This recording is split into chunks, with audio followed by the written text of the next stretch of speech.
बरसा विकट शरद ऋतु आई, लक्ष्मण देखहु परम सुहाई।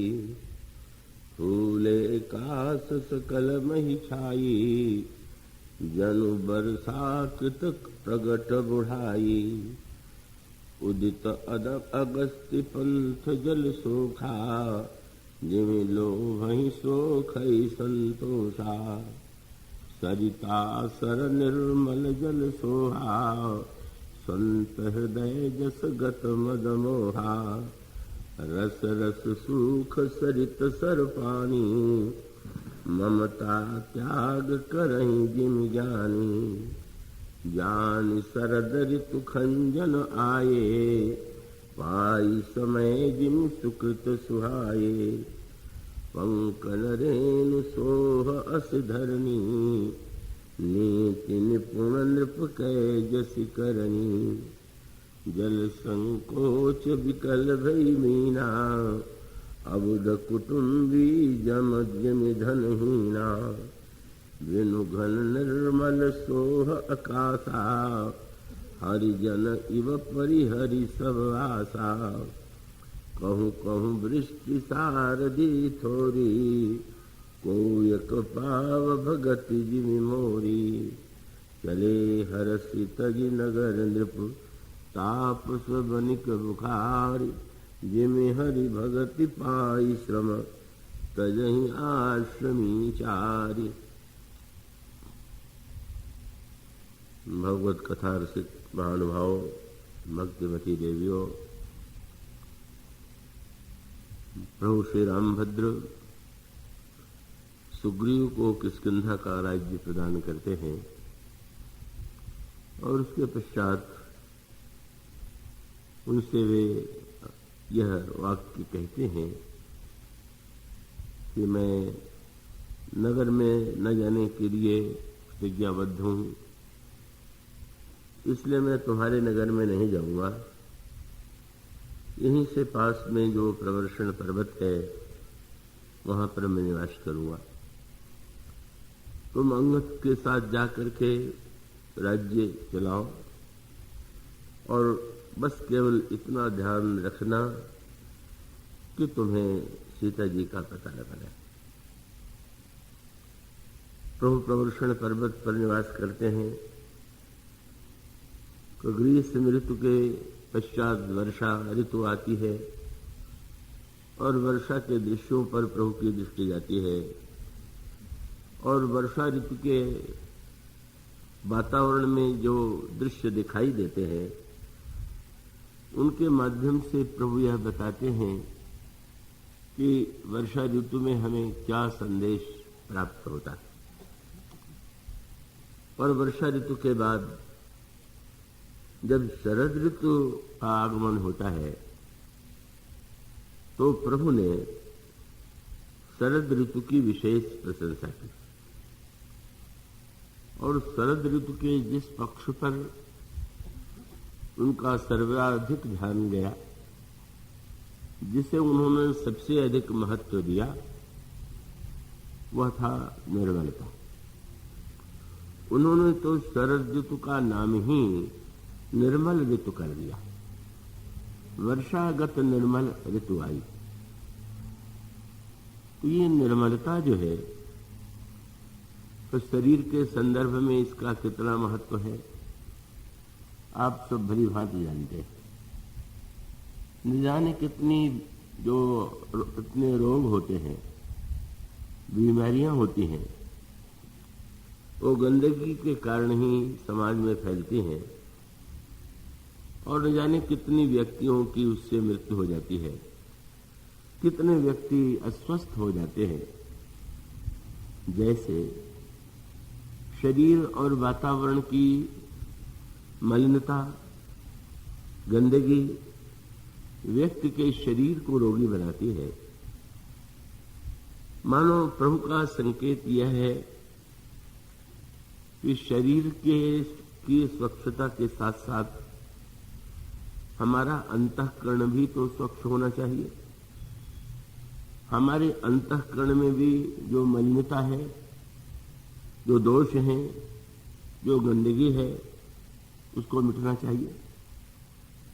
और तब वो मलिनता क्या है उसका एक मार्मिक चित्र गोस्वामी जी ने विनय पत्रिका में प्रस्तुत किया। और उसमें संकेत ये है कि ऐसा लगता है कि व्यक्ति का मन भी मलिन हो गया है और मन के साथ बुद्धि में मलिनता आ गई है, अहंकार भी मलिन हो गया है और चित्त भी मलिन है। तो साधना का तात्पर्य क्या है? आप सत्संग में जाते हैं, कथा श्रवण करते हैं, तो इन सब का जो उद्देश्य है वह क्या है? और तब उसका उत्तर यही है कि इन सब का उद्देश्य है कि कैसे व्यक्ति का मन निर्मल हो, बुद्धि निर्मल हो, अहंकार और चित्त निर्मल। क्योंकि जो हमारा अंतःकरण है वो पूरी तरह से मलिन हो गया है। इंद्रियां भी मलिन हो गई हैं, वाणी भी, कान भी, जिह्वा भी, मन भी। और ऐसी स्थिति में ये जो प्रभु की कथा है, प्रभु का जो चरित्र है, उसका उद्देश्य क्या है? आप गहराई से दृष्टि डालिए तो मानस में आपको यह बताया गया है कि अगर मन में मलिनता आ गई है तो उसको मिटाने का उपाय क्या है? और मन की मलिनता क्या है? मन में मलिनता आती कैसे है? इसका भी सूत्र विनय पत्रिका के उसी पद में दिया गया है। मन मलिन विषय संग लागे। तो ये जो मन है वो मलिन हो गया है विषयों का संग करने के कारण।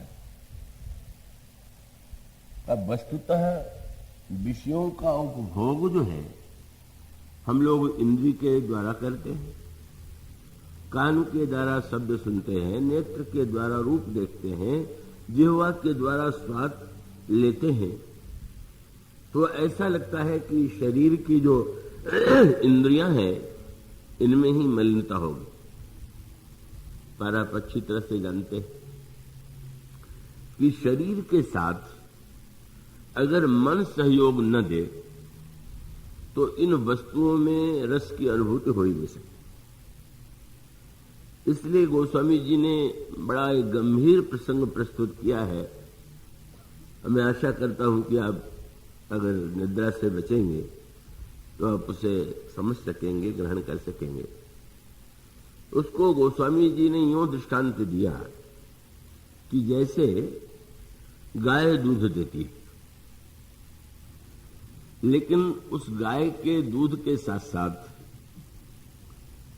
दूध जो व्यक्ति को प्राप्त होता है जब उस गाय को दुहा जाता है, तो स्वाभाविक है कि अगर गाय का दूध पवित्र भी हो, स्वच्छ भी हो, का प्रश्न एक तो यही है कि कहीं गाय तो रोगी नहीं है। गाय रोगी होती है तो आज भी चिकित्सा में इस बात पर बड़ा बल दिया जाता है कि गाय के दूध की बहुत प्रशंसा है, लेकिन गाय अगर रोगी होगी तो रोगी गाय का जो दूध होगा का वह तो निश्चित रूप से उसमें रोग के कीटाणु होंगे और उसको पीने वाला भी रोगी होगा। पर मान लीजिए गाय अगर स्वस्थ भी हो, पर स्वस्थ के गाय को जो दूहने वाला है अगर वो गंदा हो, और उसके साथ साथ एक समस्या और भी होती है कि ये जो गाय को दूहने वाले हैं का एक व्यक्ति कई घरों में गाय दूहते हैं, तो स्वाभाविक है कि एक नियमित समय पर वो दूहने नहीं आ पाते। कभी जल्दी आ गए, कभी विलंब से आ गए, तो इसका अभिप्राय है कि दूहने वाले की स्वच्छता जो है वह आवश्यक है, और उसके साथ साथ दूहने वाला गाय को सही समय में दूहे इसकी अपेक्षा है।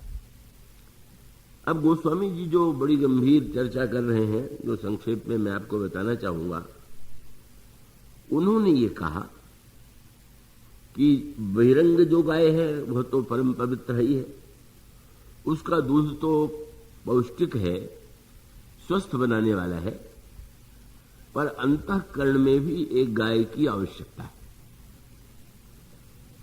और वह गाय क्या है? तो कहते हैं कि सात्विक श्रद्धा धेनु सुहाई। सात्विक श्रद्धा अगर हृदय में आ जाए तो समझ लेना चाहिए कि ये गाय आके हमारे हृदय में बंध गई। पर गाय के साथ सात्विक शब्द लगाने का तात्पर्य क्या है? वही जो बात अभी कही जा रही थी कि गाय रोगी होगी तो पीने में तो दूध स्वादिष्ट होगा, देखने में उज्जवल होगा, लेकिन सूक्ष्म रूप से उसमें रोग के कीटाणु होंगे। इसी प्रकार से तमोगुणी श्रद्धा भी होती है, रजोगुणी श्रद्धा भी होती है और सतोगुणी श्रद्धा भी होती है। मानो ये तीन प्रकार की गायें हैं। तो तमोगुणी श्रद्धा जो है का वो तो आप देखेंगे कि जैसे रावण है, जब रावण तपस्या करता है जाकर के, और उन तीनों भाइयों की तपस्या में, तीन भाई तपस्या कर रहे हैं और वो तीनों भाई हैं रावण, कुंभकर्ण और विभीषण। तो बिना श्रद्धा बिना धर्म नहीं होई, किसी भी धर्म का पालन बिना श्रद्धा के नहीं हो सकता। और इसका अभिप्राय है कि श्रद्धा लेकर के ही तो रावण को यह श्रद्धा है कि अगर तपस्या की जाए, साधना की जाए, तो इससे भगवान शंकर प्रसन्न होते हैं, ब्रह्मा प्रसन्न होते हैं और व्यक्ति की इच्छाओं को पूर्ण करते हैं। तो शास्त्र के वचनों पर उसकी श्रद्धा है, लेकिन तीनों की वृत्ति क्या है? एक की श्रद्धा सात्विक है, दूसरे की राजसिक है और तीसरे की तामसिक है। तीनों प्रकार की श्रद्धा, और तब उसका सूत्र यही तो है, तीनों की साधना, तीनों की क्रिया देखने में एक जैसी, तीनों ही तपस्या कर रहे हैं और इतनी कठिन तपस्या करते हैं कि केवल हड्डी ही हड्डी दिखाई दे रही। और तब वरदान देने के लिए ब्रह्मा और शंकर आते हैं। पर ये जो तीन तरह के वरदान तीनों के द्वारा मांगे गए, उसमें कौन सी वृत्ति है? रावण के द्वारा जो वरदान मांगा गया वो रजोगुणी, कुंभकर्ण के द्वारा जो वरदान मांगा गया वो तमोगुणी है, और विभीषण के द्वारा जो वरदान मांगा गया वो सात्विक है। का उसका अभिप्राय ये है, यो कुंभकर्ण जो है वो तमोगुणी वरदान नहीं मांगना चाहता था। तमोगुण का एक मुख्य लक्षण है निद्रा। अब आप लोग कथा में हैं तो इस सूत्र को पहले ध्यान में रखिएगा कि आप श्रद्धा लेकर के ही तो आए हुए होंगे, पर तमोगुणी अगर होगी तो नींद आ जाएगी। तो इसका अभिप्राय यह है कि अब जब रावण से पूछते हैं तो रजोगुणी व्यक्ति का जो स्वभाव दिखाई तो देती है बड़ी श्रद्धा, और लिखा हुआ है कि जब ब्रह्मा और शंकर पधारे तो रावण ने दोनों के चरण पकड़ करके स्तुति भी किया। रावण का स्तोत्र पाठ तो प्रसिद्ध है। कन्यानी के लोग प्रदोष व्रत के बाद शिवतांडव का पाठ करते हैं। तो अब रावण के द्वारा जो क्रिया हो रही है वो तो श्रद्धा के द्वारा ही संचालित है, ऐसा प्रतीत हो रहा है। लेकिन इतना होते हुए भी क्या वस्तुतः उसके अंतःकरण में श्रद्धा का वास्तविक रूप है क्या? और उसका सूत्र वही है कि स्तुति करके, तपस्या करके जब पूछते हैं कि क्या चाहिए, तो रजोगुणी व्यक्ति की जो वृत्ति है, हम अमर हो जाए, हमें कोई परास्त न कर सके, हम सबको हरा सकें, और उसके वाणी से वही वाक्य तो निकलता है, हम काहू के मर ही न मारे। हम किसी के मारने पर न मरे। मानो इसका अभिप्राय कि हम मारे तो दूसरे मर जाए, पर हमें कोई मारे तो हम न मरे। यही प्रत्येक रजोगुणी व्यक्ति की कामना है।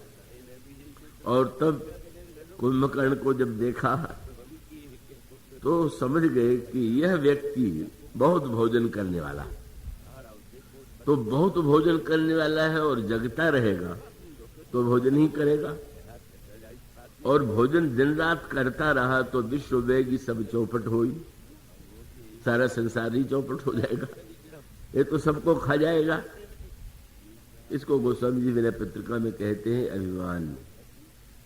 अभिमान की भूख बड़ी प्रबल होती है। अभिमानी का वश चले तो सारे संसार का धन खा जाए, सारे संसार का पद खा जाए, संसार की सारी वस्तु खा जाए, फिर भी पेट न भरे। तो ब्रह्मा जी ने सरस्वती को प्रेरणा किया कि देवी जरा इसकी बुद्धि को बदलिए। और तब सरस्वती जी ने जब कुंभकर्ण की वृद्धि को परिवर्तित किया तो उसने यही कहा कि मांगे से नींद मांस सटकेरी, मैं 6 महीने सोऊं और 1 दिन जगूं। अब यह वरदान असंतुलन व्यक्ति के जीवन में तो आप सोते हैं और जगते भी हैं, पर 6 दिन सोना और 1 दिन 6 महीने सोने की बात और 1 दिन जगने की बात। और उसका एक बार किसी ने पूछा कि जागना अच्छा है कि सोना है, तो उन्होंने कहा पहले ये बता दो कि किसके विषय में पूछ रहे हो। अगर कुंभकर्ण के विषय में पूछ रहे हो तो सोना अच्छा, और अन्य लोगों के लिए कह रहे हो तो सोना अच्छा नहीं है। तो अब गोस्वामी जी कहते हैं कि 6 महीने सोता है और 1 दिन के लिए जगता है, और 1 दिन भी वो हाहाकार मच जाता है। जागत होई तिहू पर त्रासा, आतंक फैल जाता है, क्योंकि वो 6 महीने का भोजन तो 1 ही दिन में समेट लेने की उसकी वृत्ति है। और जो तमोगुणी व्यक्ति की, अब वो रजोगुणी रावण, तमोगुणी कुंभकर्ण। इसलिए आप कल्पना कीजिए कि संत कितने दयालु होते हैं कि नारद जी ने समझ लिया कि अब 6 महीने सोता है, तब प्रवचन में क्या दूंगा। 1 दिन जगता है तो चलो कुछ बात तो बताइए हमें। और सचमुच वो 1 दिन जब जगा तो नारद जी सामने आ गए, तो थोड़ा संकोच मन में था नारद जी को देख करके। दैत्य भी उस प्रकार की चेष्टा नहीं करते हैं। और तब उन्होंने यही कहा कि भविष्य में जो होने वाला है मैं तुम्हें बताने वाला हूं। और कुंभकर्ण को उन्होंने भविष्य बता दिया, पर उसकी स्थिति क्या है जो तमोगुणी व्यक्ति की होती है। कि जब रावण की आधी सेना मारी गई तो उसने कुंभकर्ण को जगा दिया। कैसा बड़ा व्यंग है। कुंभकर्ण, रावण का स्वभाव तो जगाने का, सुलाने का। मोह की तुलना की गई, मोह निशा सब सोनिहारा, देखिए सपन अनेक प्रकार, पर सुलाने वाले ने जगा दिया। और ब्रह्मा का स्वभाव जगाने का है, पर उन्होंने सुला दिया। उसका अर्थ है जब विवेक आता है तो अहंकार सोता है, और जब मोह सामने होता है तो अहंकार जग जाता है। ये इसका अर्थ है। और तब जब वो नारद पूरी घटना सुन करके रावण को उपदेश देने लगा तो रावण आश्चर्य से सोचने लगा, ये तो सोता ही रहता है, 1 दिन जगता है तो खाता रहता है, ये उतनी ऊंची जो कथा सुना रहा है कहां से करा है। और तब उसने कहा कि ये जो मैं सुना रहा हूं मेरी अपनी बात नहीं, किसने सुनाया? बोले नारद मुनि मोहि ज्ञान जो कहा। बहुत पहले कभी नारद जी ने मुझे ऐसा ज्ञान प्रदान किया। पूछ सकता है कि अब इतना बड़ा ज्ञान तुम्हें था तो पहले बता देते। लेकिन हर तमोगुणी का जो स्वभाव है वही कुंभकर्ण का उत्तर है। क्या? नारद मुनि मोहि ज्ञान जो कहा, कहते हूं तो ही समय निर्वाह। खाने सोने से समय मिले तब तो सत्संग की बात सुनाई जाए। जब खाने और सोने से ही फुर्सत नहीं है तो मन वो तमोगुणी व्यक्ति इतनी तपस्या और साधना करने के बाद भी, महादेवर्षि नारद के सत्संग के बाद भी वो लाभ नहीं ले पाता है। और सत्वगुणी श्रद्धा वो विभीषण की, जब वो विभीषण के पास जाते और पूछते हैं, गए वो विभीषण पास तब कहो पुत्र वर मांगो, पुत्र तुम वरदान मांगो। और तब उसने क्या मांगा, वही शब्द, बड़ा सुंदर शब्द है, जिस निर्मलता की बात की जा रही है, विभीषण ने वही मांगा। गए वो विभीषण तापास तब कहूं पुत्र वर मांगो, ते ही मांगे भगवंत पद। भक्ति नहीं, उसके साथ एक शब्द जोड़ दिया, ते ही मांगे भगवंत पद कमल अमल अनुराग। मेरे अंतःकरण में प्रभु के चरणों में निर्मल भक्ति का उदय। उसका अभिप्राय कि जिस भक्ति में केवल कामना ही कामना है, वो भक्ति तो है, पर उसे निर्मल भक्ति तो नहीं कह सकते। इसलिए का ये जो याचना है, ये सात्विक श्रद्धा का परिचायक है। और उसका अभिप्राय यह है कि पहले तो सात्विक श्रद्धा का अंतःकरण में उदय होना चाहिए। तर गाय के बाद बढ़िया से बढ़िया मूल्यवान गाय ला करके बांध दे और चारा खिलावे ही नहीं, तो दूध कहां से देगी। तो अब श्रद्धा की गाय ले आने के बाद साधना और सत्कर्म का चारा खिलाना चाहिए।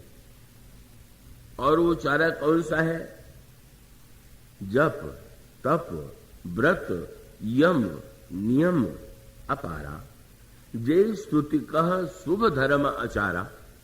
शास्त्रों ने कहा जप करना चाहिए, तपस्या मनुष्य को जीवन में करना चाहिए, व्रत करना चाहिए, आचार शुद्ध रखने की चेष्टा करना चाहिए। यही मानो गाय के लिए चारा है। और जब वह चारा पर वो एक एक शब्द गोस्वामी जी सावधान करते हुए लिखते। चारे में भी आप तो सब परिचित होंगे कि बरसात में चारा हरा होता है तो उसको हरा मिल जाए, लेकिन बाद में लोग सुखा के रख लेते हैं। अब रोज रोज कौन जाए घास एकत्र करने के लिए, सुखा के रख लिया और उसी को गाय को खिलाते रहे। पर उन्होंने कहा कि वो संसार वाली गाय को सूखा चारा भी काम देगा, लेकिन यहां पर जो श्रद्धा की, सात्विक श्रद्धा की गाय है, उसको चारा हरा खिलाइए।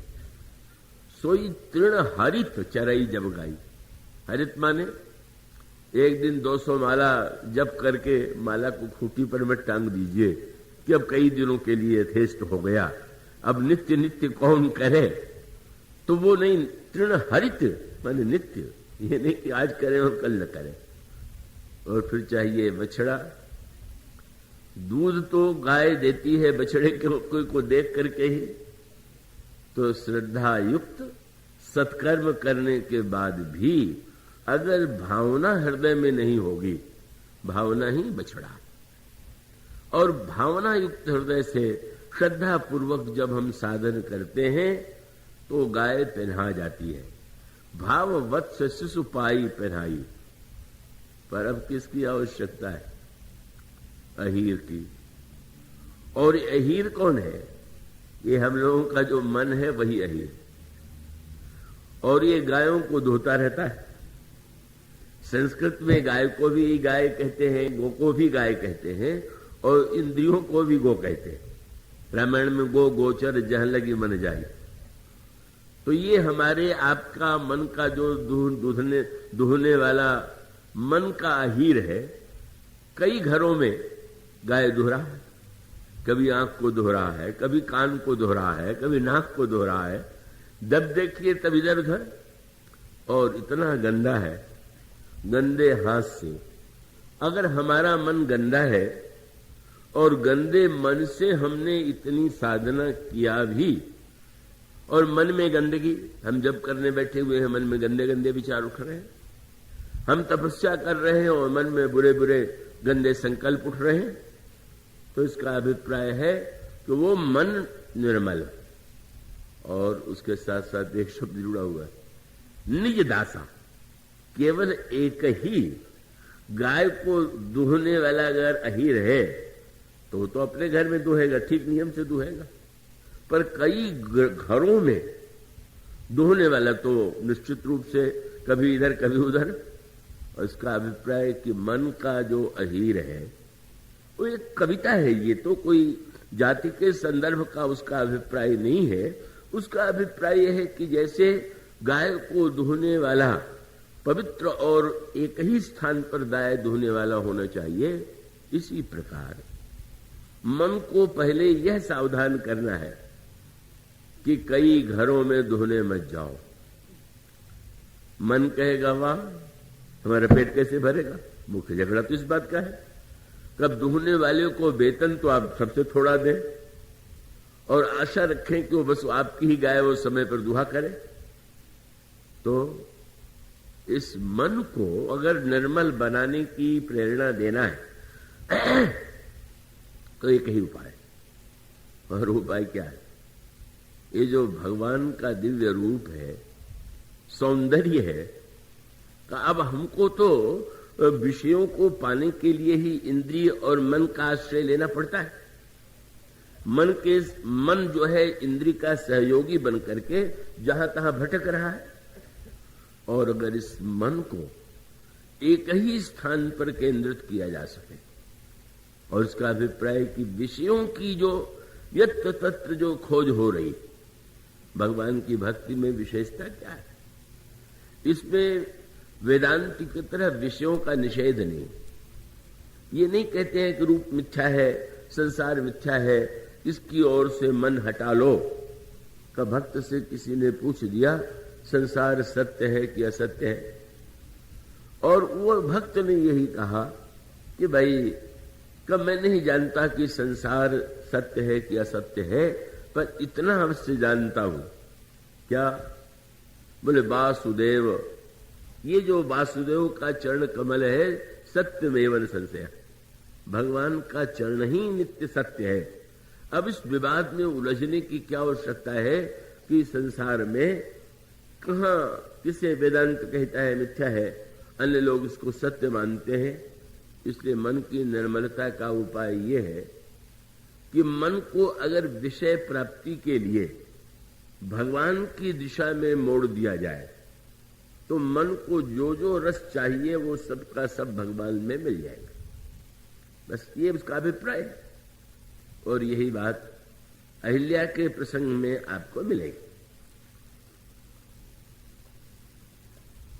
वहां पर भी अहिल्या की समस्या क्या है?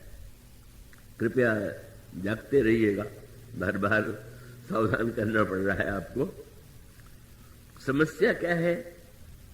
अगर अहिल्या की इंद्र के प्रति, इंद्र आकृष्ट होता है अहिल्या के प्रति, और अहिल्या किसी कारण से उसे नहीं पहचान पाती, तो न पहचान पाना वैसे तो साधारणतया यही लगेगा कि भाई अहिल्या का इसमें क्या दोष है। लेकिन न पहचान पाने के पीछे भी कभी कभी एक स्वभाव है मन का कि मन अपने आप को धोखा देने में बड़ा निपुण है। कोई न कोई ऐसा बहाना ढूंढेगा कि वो जाना हुआ भी अनजाना बन करके उस प्रकार की चेष्टा करेगा। अब अहिल्या पत्थर बन गई, जड़ बन गई, और उसके बाद जब प्रभु के मंगलमय चरणों का स्पर्श हुआ तो अहिल्या चेतन हो गई, और चेतन होकर के अहिल्या ने भगवान की स्तुति किया।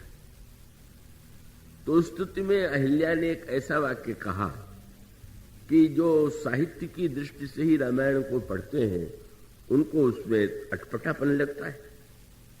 जो बात कल कही जा रही थी, उसने परसत पद पावन शोक न सावन, प्रगट भई तब पुंज सही, देखत रघुनायक जन सुखदायक, सन्मुख होई कर जोरी रही, अति प्रेम अधीरा पुलक शरीरा, मुख नहीं आवत बचन कही, और अति निर्मल वाणी, उसकी वाणी अत्यंत निर्मल है।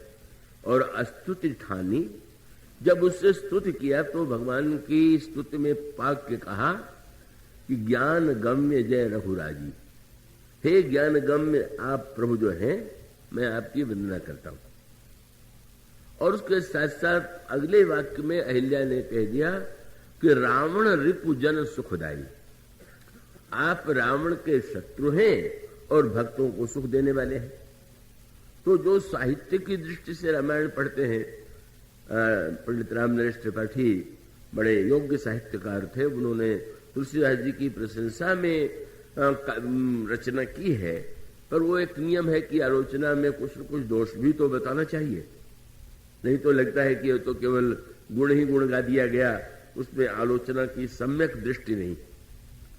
तो उन्होंने दोषों में इसका उदाहरण दिया कि अहिल्या भगवान राम के लिए स्तुति के लिए अगर कहे कि हे दशरथ पुत्र आप ऐसे हैं, या कौशल्या पुत्र आप ऐसे हैं, या अयोध्या के सुख देने वाले आप ऐसे हैं, तो ठीक। पर अभी तो रावण से भगवान राम की कोई शत्रुता भी नहीं है, अभी भगवान राम से रावण का युद्ध भी नहीं हुआ, और अहिल्या अभी से भगवान की स्तुति रावण रिपु करके कहे तो इस साहित्यिक दृष्टि से दोष। जो घटना घटित हो चुकी है या जो वर्तमान में है वही विशेषण देना चाहिए, पर साहित्यिक दृष्टि से ही नहीं। मानस तो एक दार्शनिक ग्रंथ है। वो स्वामी जी बताना क्या चाहते हैं कि भाई आंख हो और आंख में मोतियाबिंद हो जाए, कोई रोग हो जाए, तो वस्तु सामने है, आंख भी है, पर मोतियाबिंद होने के नाते वो ठीक ठीक नहीं दिखाई दे रहा। तो अब ये जो कबीरदास जी ने इसी शब्द में जो वाक्य कहा कि वस्तुतः पूछा गया कि भगवान का दर्शन क्यों नहीं होता, तो उन्होंने यही कहा कि जिन आंखें सो वाको लखिए सो तो गई है मुदाए, आंखें दोष युक्त हो गई। वो संकेत बड़ा सुंदर आता है कि जो प्रभु जब वहां धनुष यज्ञ में जो राजा पधारे हुए थे, तो उसमें जो बड़े स्वार्थी और कुटिल राजा थे उन्होंने धनुष तोड़ने का प्रयास किया, लेकिन कुछ ऐसे भी भले व्यक्ति थे, अच्छे राजा, कि उन्होंने प्रयास नहीं किया। जो तोड़ चुके थे वो तो अपमानित हो ही चुके थे। अब उनको चिंता हुई कि ये जो बैठे रह गए हैं इनकी भी दशा यही तो हो जो हमारी है। तो कहने लगे कि आप लोग तमाशा देखने आए थे कि सचमुच स्वयंवर में सम्मिलित होने आए थे? और आए थे तो इतने लोगों ने हमने प्रयास किया, आप लोग प्रयास क्यों नहीं कर रहे? तो उन्होंने कहा कि आए तो पाने के लिए थे, और आए थे एक को पाने दो मिल गए, तो प्रयास क्या करें? क्या सीता जी को पाने आए थे और सीता जी और श्री राम दोनों मिल गए, जगन माता और जगत पिता का दर्शन हो गया। तो फिर ऐसी स्थिति में हम तो दूने लाभ में हैं। और तब उन राजाओं ने कहा कि आप लोग प्रयत्न नहीं कर रहे हैं तो नाक नहीं कट जाएगी। तो उन अच्छे सात्विक राजाओं ने यही कहा कि पहले आप लोग प्रयत्न कर चुके हैं, आप लोगों की नाक बची हुई है क्या? और व्यंग में तुलसीदास जी ने साहित्यिक शब्द का प्रयोग किया, बोले नाक पिनाक नहीं संग सिधाई, वो था पिनाक, और जब तुम लोग गए तो उसने नाक तो वहीं रख लिया और तुम्हें वो लौटा दिया। तो तुम सबकी तो नाक कटी हुई हो है, अब हमको भी चाहते हो कि हम भी नकते बन जाए। तो पूछ दिया कि तुम्हें ये जो जगत पिता और जगन माता दिखाई दे रहे, हमें क्यों नहीं दिखाई दे रहे? तो उनका तुम्हारी आंखें ठीक नहीं। क्या देखहु राम ही, लेकिन कैसे? नैन भरी, और कैसे? बोले तजी ईर्षा मद मोह, आंखों में ईर्षा भरी हुई, आंखों में मद भरा हुआ, आंखों में मोह बना हुआ। अब तुम्हें अगर नहीं दिखाई दे रहे हैं तो जब तक तुम अपने नेत्रों को ईर्षा मद मोह से मुक्त नहीं करोगे तब तक यह प्रभु का स्वरूप नहीं दिखाई देगा। तो उसका अभिप्राय यह है कि नेत्र यदि मलिन हो, अहिल्या अगर इंद्र को नहीं पहचान पाई तो उसका अर्थ क्या हुआ? नेत्र में कोई न कोई तो कमी थी। इतनी सेवा गौतम ऋषि के करते हुए भी अगर इंद्र गौतम का वेश बना करके नहीं आ पाए, ना आया, और अहिल्या ने उसको पति के रूप में स्वीकार कर लिया, तो नेत्र में कोई कमी है उसकी इस तरह विशेष चर्चा की अपेक्षा नहीं। गोस्वामी जी बताना क्या चाहते कि नेत्र में मानो कहीं न कहीं एक कोने में सही वासना की कोई वृत्ति रही होगी, और वृत्ति रहने का तात्पर्य है कि अनेक अनेक वर्षों से वो महर्षि गौतम की सेवा करती हैं, और महर्षि गौतम तो बड़े ही त्यागी हैं, विरागी हैं, तो अब स्वाभाविक रूप से त्याग और वैराग्य के वातावरण में पातिव्रत धर्म का पालन तो करती हैं, किंतु एक बड़ी ही मनोवैज्ञानिक बात है कि अगर बलात् किसी पर अगर श्रेष्ठ क्रिया भी आरोपित कर दी जाए और वो एक तरह से बहुत दिन कोई बहुत बढ़िया वस्तु हो, और आपको ये कहा जाए कि आपको 24 घंटे इसे उठाए चलना है, तो व्यक्ति का सिर तो कभी न कभी थकेगा। इसलिए अगर कोई बहुत नीरसता की वृत्ति उत्पन्न की जाए वातावरण, और उसमें अगर किसी को प्रेरित किया जाए, ये बड़ा ही पुराणों में इसको लेकर के बड़ी अनेक सांकेतिक कथाएं हुई, और इसका अभिप्राय कि पत्नी पति की सेवा करे, पतिव्रता हो, यह तो धर्म ही है, पर पति का भी तो यह धर्म है कि वो जो पत्नी के हृदय में राग की भावनाएं हैं, उन भावनाओं की भी तो पूर्ति करे। ये तो नहीं है कि अगर वो व्यक्ति तपस्या में है तो पत्नी से भी आशा करे कि वो निरंतर तपस्या ही तपस्या करे, जो वो करे वही पत्नी करे, तो उसका अतिरेक हो जाएगा। तो वृत्ति जो है अगर बहुत दबा दी जाए तो अवसर पा करके कोई न कोई बहाने से निकलती है।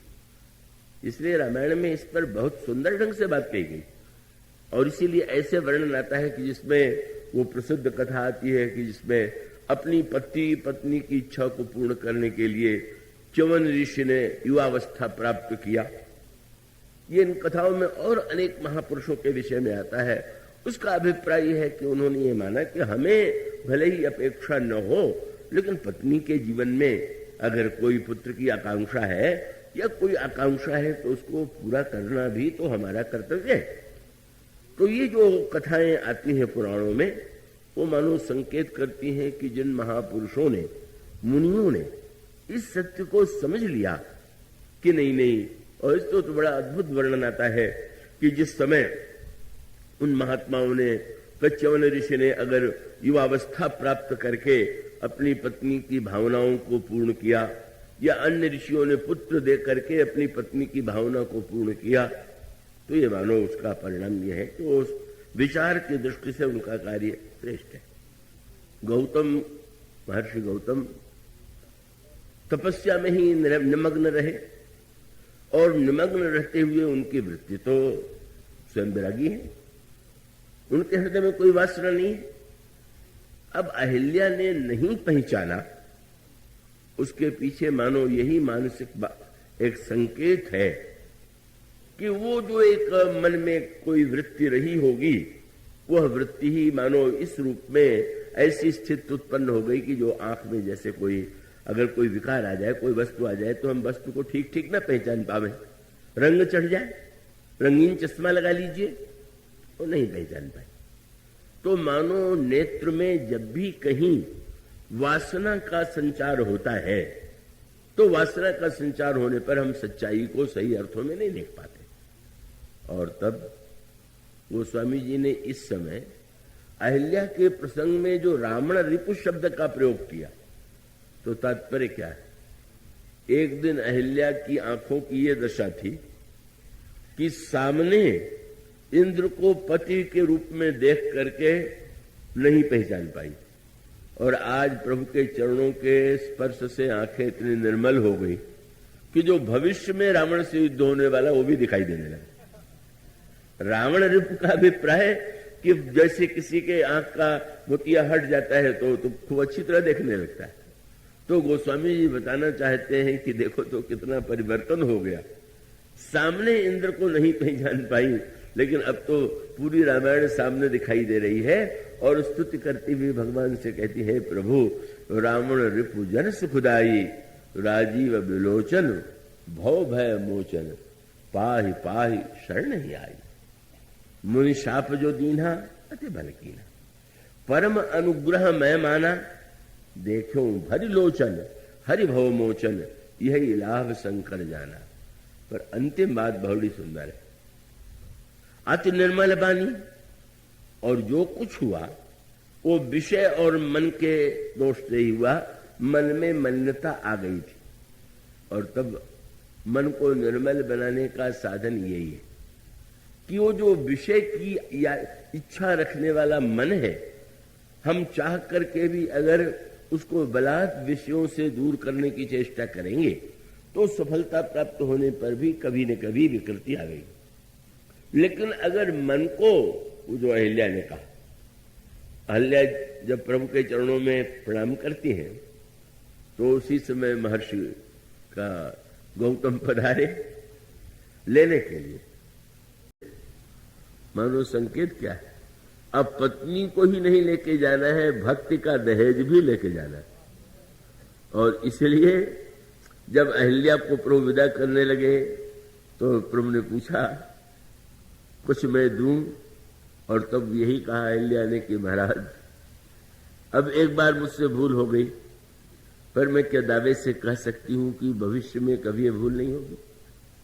इसलिए मैं ये चाहती हूं कि जिस रोग से हमारी दवा से मेरा रोग दूर हो गया, वो दवा मैं साथ में ही लेती जाऊं, जिससे भविष्य में अगर रोग की कोई संभावना हो तो उसके द्वारा मैं उस रोग को मिटा सकूं। और तो अहिल्या ने क्या मांगा, कितना सुंदर संकेत। मन है भंवरा, और भंवरा वो तो रस चाहिए, और जहां उसको रस के बारे में दिखाई दे जाए सर्वत्र चला जाता है। पर अगर कोई ऐसा पुष्प मिल जाए कि जिसका रस पाने के बाद कहीं अन्यत्र जाने की आवश्यकता ही न हो, तो मन का जो ये भ्रमरपना है यहां से वहां तक, कभी नाली में और कभी चंपे पर, कभी पुष्प पर, कहीं सुगंध पर, कभी जूही पर, वो मिट जाएगा। अहिल्या ने जाते जाते यही कहा कि प्रभु बस एक ही वस्तु मुझे दीजिए। क्या बोले, पद कमल परागा रस अनुरागा मम मन मधुप करई पाना। मेरा मन भ्रमर जो है आपके चरण कमल के रस का निरंतर पान करता रहा। और यही सूत्र मानो यह है कि भाई मन में तो विषयों की आकांक्षा है ही है रस, और वो मन ये समझता है कि इंद्रियों के द्वारा ही रस मिलेगा, और इंद्रियों के द्वारा उसको रस मिलता हुआ प्रतीत भी होता है। पर रस के बाद मन भी रोगी होता है, इंद्रियां भी रोगी होती हैं, और तब मानो मन को निर्मल बनाने का उपाय है भगवान के चरणों में, भगवान के सौंदर्य में, भगवान के शब्द में, भगवान की लीला में अपने मन को लगा देना।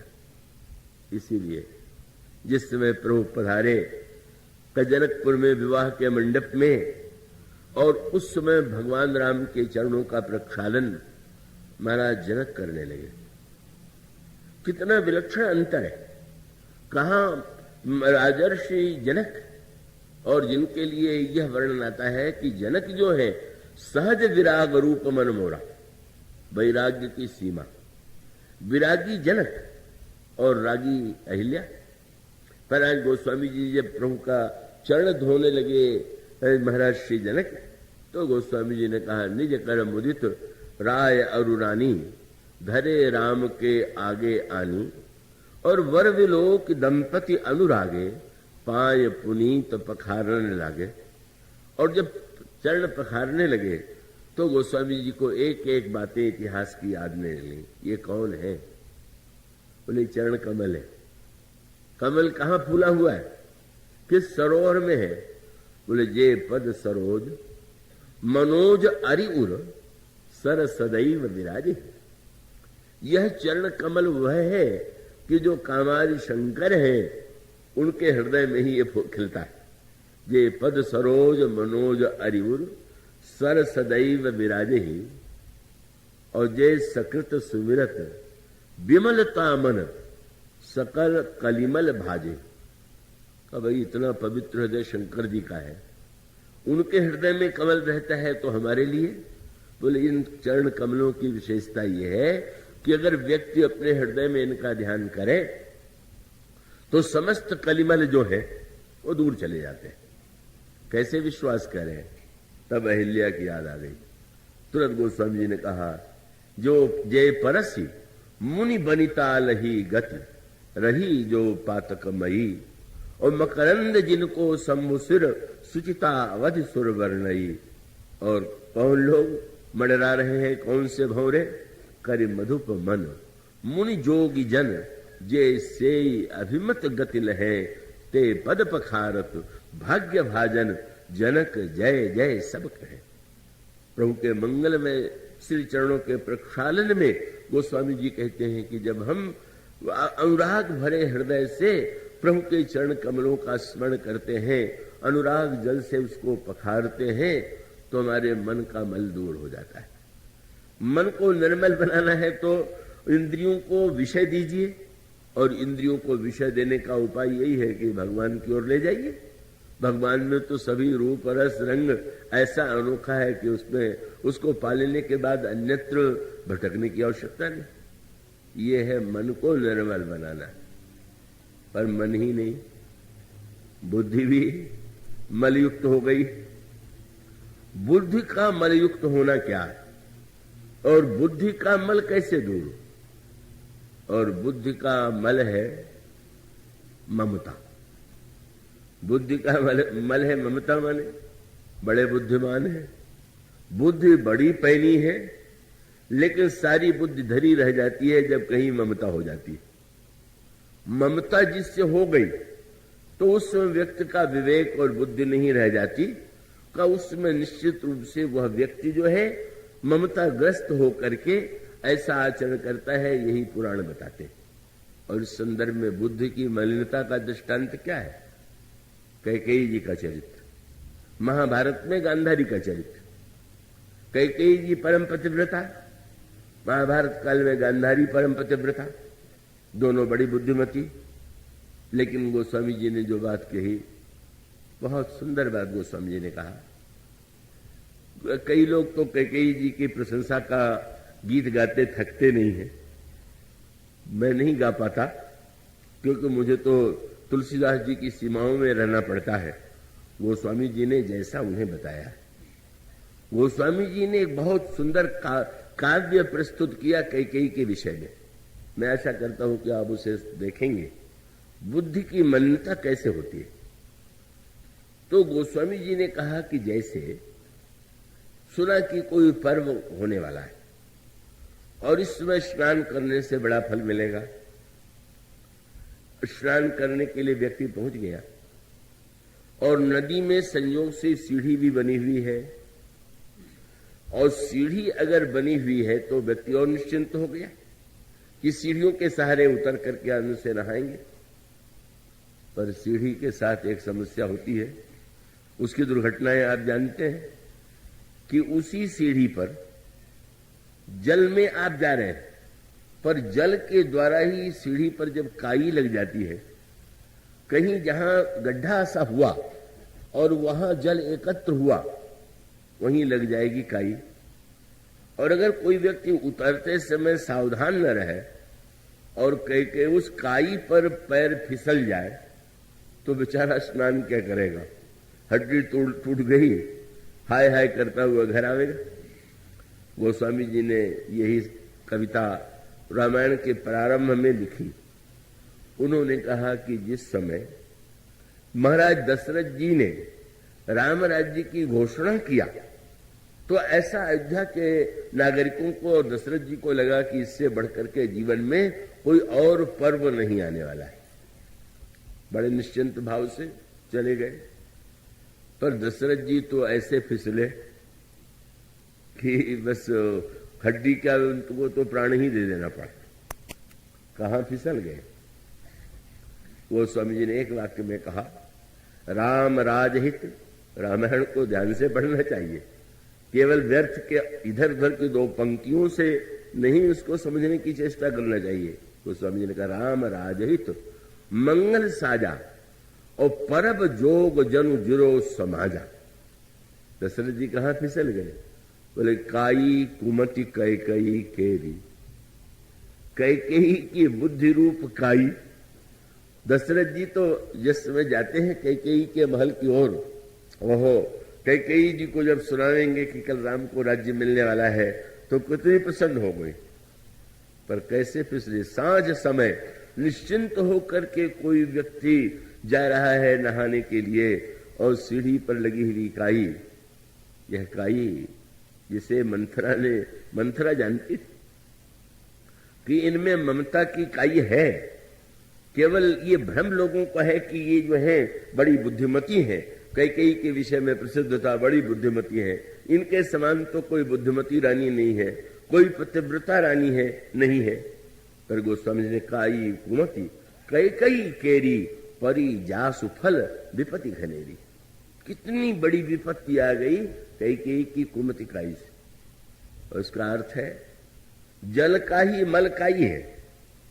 काई कोई बाहर की वस्तु नहीं है, और वह काई हमारे आप सबके जीवन में तब आती है कि जब बुद्ध के जल के साथ ममता मिल जाए। तो सारे अनर्थ कैकेयी ने क्यों कर दिए कि वह जो ममता की वृत्ति है कि शरीर से जिसका जन्म होता है वही असली बेटा है, और मेरा वास्तविक पुत्र तो भरत है।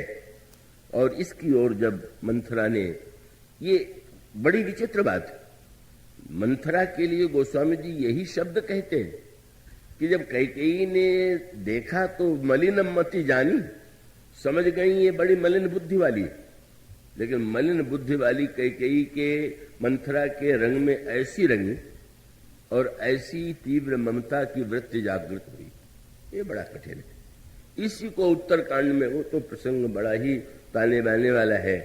निर्मल मन के अहीर के द्वारा जब दूध दुहा गया, श्रद्धा की गाय, सत्कर्म का चारा, भाव का बछड़ा, निर्मल मन का अहीर, और दूध दुहा गया तो अहिंसा का दूध, परम धर्म में पय दुही भाई। दूध दुहने के बाद अभी तो दही बनाना है, घी उसको बनाना है। दूध दही बनाने के लिए दूध को गर्म कीजिए। किस आग पर दूध को पकाना है? बोले अवटे अनल अकाम बनाई, निष्कामता की अग्नि पर। बहुत बढ़िया मीठी बात है। आपने बहुत बढ़िया दूध दुहा और आप उठा के पी गए, तो पीने में आनंद तो आवे, पर दीपक में जिसको जलाना है, कई लोग तो पूजा में सबसे जो रद्दी घी होता हो जलाते, खाना हो तो सबसे बढ़िया घी खाएंगे। माने कैसी दुर्बुद्धि है कि हम लोगों की बुद्धि कितनी मलिन हो गई है कि हर जगह हम लोग का संसार को नहीं भगवान को और ज्यादा ठगते रहते। कि अगर बाजार में सुपारी लेने जाइए तो दुकानदार पूछ देगा खाने वाली चाहिए कि पूजा में चढ़ाने वाली। खाने वाली हो तो बढ़िया सुपारी चाहिए, और अगर दान मान में देना हो, चढ़ाना हो तो रद्दी से सड़ी सुपारी। तो घी के विषय में तो कल्पना व्यक्त नहीं करता। एक तो घी जलाना, और वो शुद्ध घी जलाना, वो तो यही सोचता है भाई शुद्ध घी तो हम अपनी दाल वाल में डालेंगे, अब ये इसके दिए ही तो जलना है। अब दिए जलने के लिए हम अगर उसको इस घी के स्थान पर अगर नकली घी से जला दें तो उसमें अंतर क्या पड़ता है? तो अंतर तो मानो गोस्वामी जी ने कहा कि भाई अहिंसा का दूध दोहने के बाद उसको पी मत जाइए, का उसके स्थान पर निष्कामता की अग्नि पर पकाइए। इसका अभिप्राय साधना के साथ साथ निष्कामता लाइए।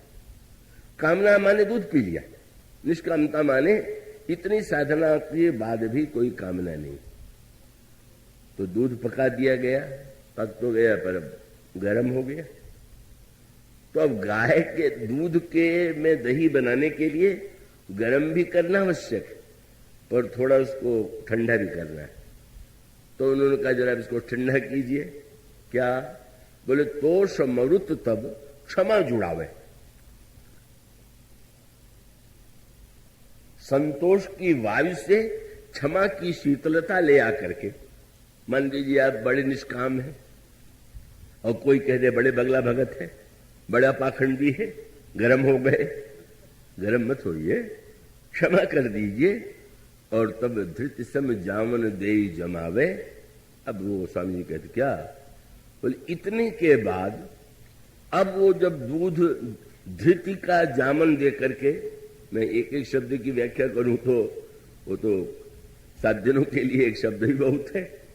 धृति क्या है?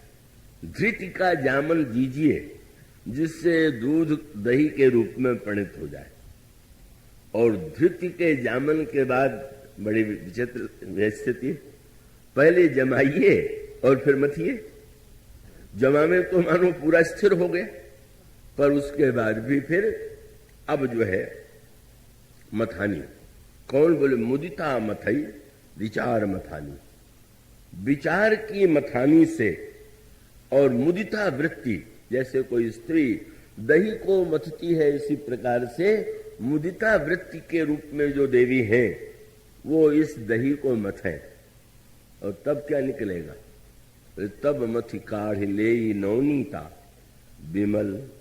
फिर वही आकर के, अभी तो निर्मल मन था, अब कौन सा है? बोले अब जो है विमल विराग सुभग सुपुनीता।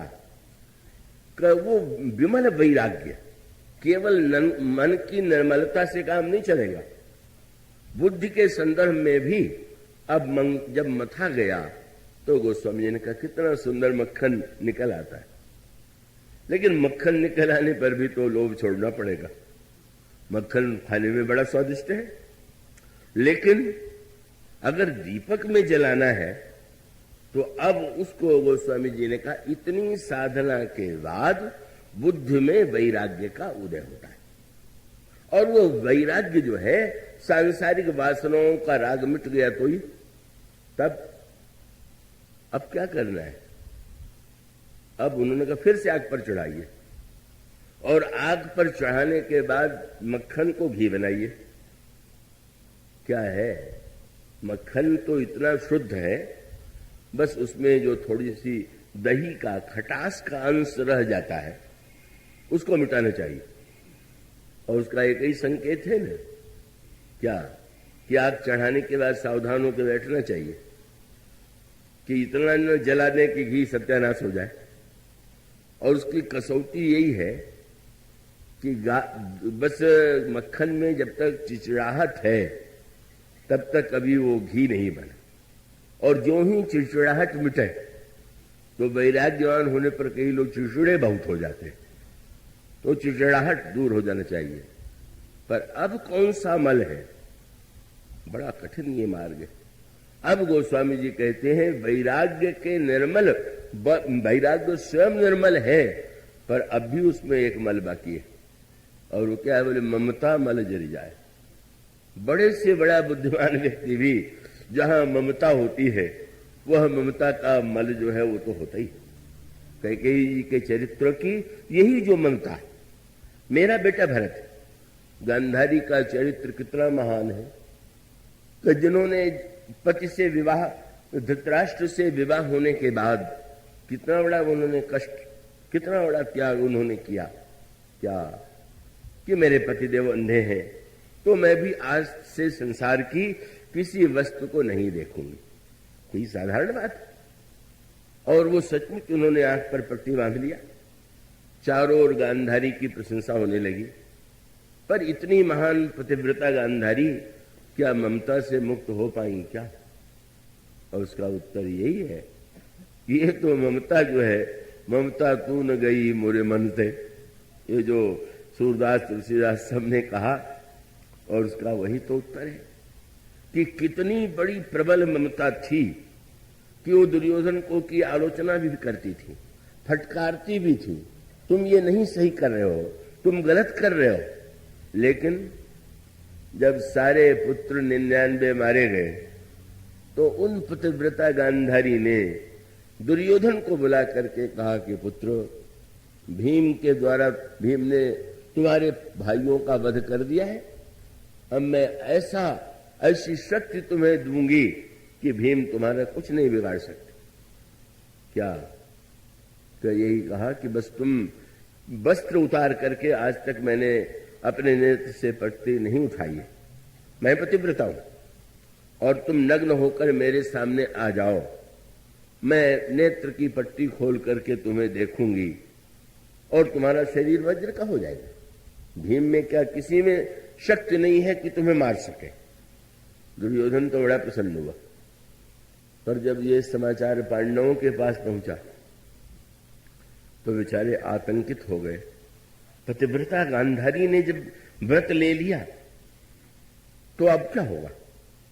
बस कठिनाई समस्या यही थी, दुर्योधन का गणित यही था कि उनका सेनापति धृष्टद्युम्न है जो मारा जाने वाला है, और हमारे सेनापति भीष्म है जिनको वरदान है कि बिना इच्छा के नहीं मरेंगे। तो हमारा सेनापति न मरने वाला और उनका मारा जाने वाला, तो मैं जीतूंगा कि पांडव जीतेंगे।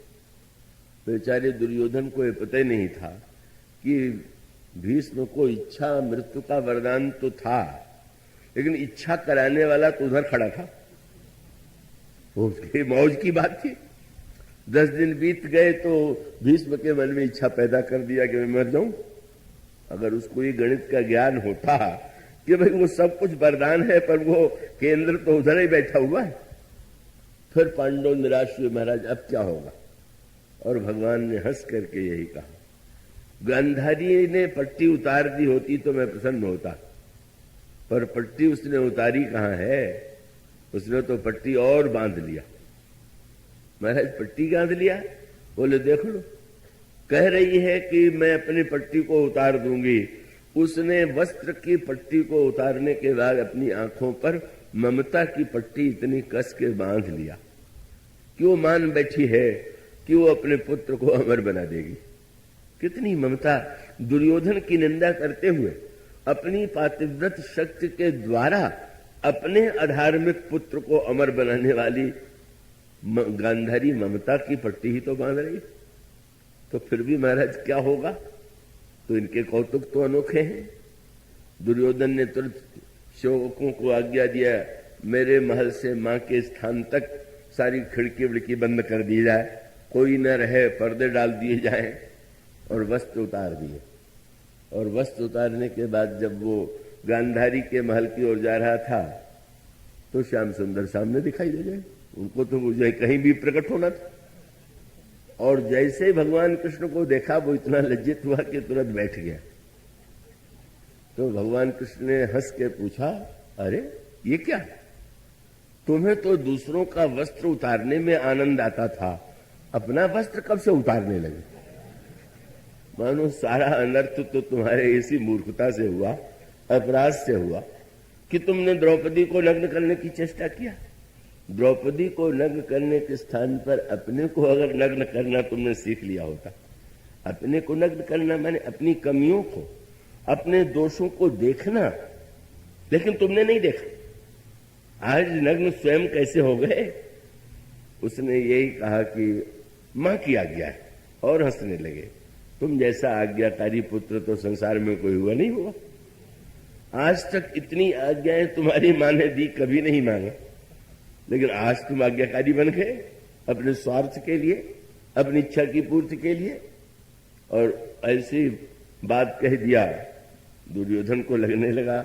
दुर्योधन से उन्होंने कहा, जब मेरे सामने तुम्हें नग्न होने में इतना संकोच लग रहा है तो गांधारी के सामने नग्न होकर खड़े होने में कैसी अभद्रता है। क्या आपकी सलाह है? तो कमर पर छोटा सा एक वस्त्र बांध लो। और कटी पर उस बेचारे ने कोई छोटा सा वस्त्र लपेट लिया, गांधारी के सामने पहुंच गया। गांधारी ने कहा, पुत्र आ गए? आ गया मां। और उसने पट्टी उतारी, और उतारने के बाद सारा शरीर वज्र का हो गया, पर कमर पर कपड़ा लिपटा हुआ था, वो भाग वज्र का नहीं हुआ। एक सज्जन ने मुझसे पूछा, जब पतिव्रता की आंख में इतनी शक्ति थी कि वो शरीर वज्र बना दे, कि पतले से कपड़े के भेद करके वो कमर कोमर नहीं बना पाई। तो मैंने कहा, वो पतला कपड़ा जो था वो कोई कपास का कपड़ा नहीं था, वो तो ईश्वर की इच्छा का कपड़ा था। और उसकी इच्छा का कपड़ा जो है वो तो कोई नहीं भेज सकता, कोई बदल नहीं सकता। परिणाम क्या हुआ, भगवान ने हंस करके कहा, देखो बनाने चली थी अमर, और अब मरने का उपाय भी उसी ने बना दिया। क्यों? पहले तो भीम को सोचना पड़ता कि कहाँ मारे, पर पता चल गया कि कमर से ही मरेगा। मानो ममता, बस अंतर इतना है, ये जो कैकेयी की ममता है वो श्री राम को वन दे देती है, बुद्धि मलिन हो गई। इसीलिए गोस्वामी जी ने कहा, कौन कुसंगति पाई न साई, रहे न नीच मते चतुराई। जब मनुष्य कुसंग करता है तब उसकी बुद्धि मलिन हो जाती है, ममता उसके जीवन में चैतन्य हो जाती है। बस अंतर इतना था कि गांधारी का पुत्र दुर्योधन है और कैकेयी के पुत्र श्री भरत जी महाराज। तो श्री भरत जी महाराज ने आते ही कैकेयी के लिए इतने कठोर शब्दों का प्रयोग किया कि कई लोग आज भी पढ़ करके कहते हैं कि एक मां ने के प्रति पुत्र को उन शब्दों का प्रयोग करना चाहिए क्या जो भरत ने किए। क्या जब उन्होंने सुना कि मुझे राज्य देने के लिए महारानी कैकेयी ने इतना अनर्थ किया, तो उन्होंने यही कहा, जब तय कुमति वही मोती। तुम मति थी और कुमति तुम्हारी हो गई। जब तय कुमति कुमति जे ठहू, खंड खंड हो हृदय न गयऊ। बर मांगत मन भई नहीं पीरा, गरिन जीह मुंह परेऊ न कीरा।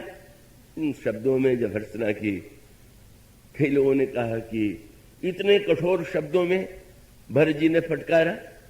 मैं तो यही कहूंगा कि अगर सीढ़ी पर काई लग जाए तो उसको तो रगड़ के ही साफ किया जा सकता है, कोमल हाथों से थोड़ी सी साफ होता। भरत जी ने तो अपने शब्दों के द्वारा उस कैकेयी की ममता को, काई को ऐसा रगड़ दिया कि फिर तो कैकेयी की ममता, मानो उनको लगने लगा कि इस पुत्र के लिए ही मैंने इतना अनर्थ किया और आज ये शब्द सुनने को मिला।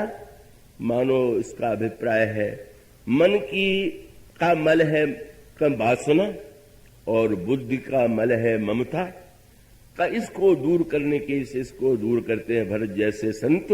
और भरत जी के लिए तो गोस्वामी जी जो रामायण में शब्द आता है वो विमल विमल विमल, यही शब्द बार बार गोस्वामी जी ने श्री भरत के हृदय की तुलना, नखत भरत ही विमल आकाशा।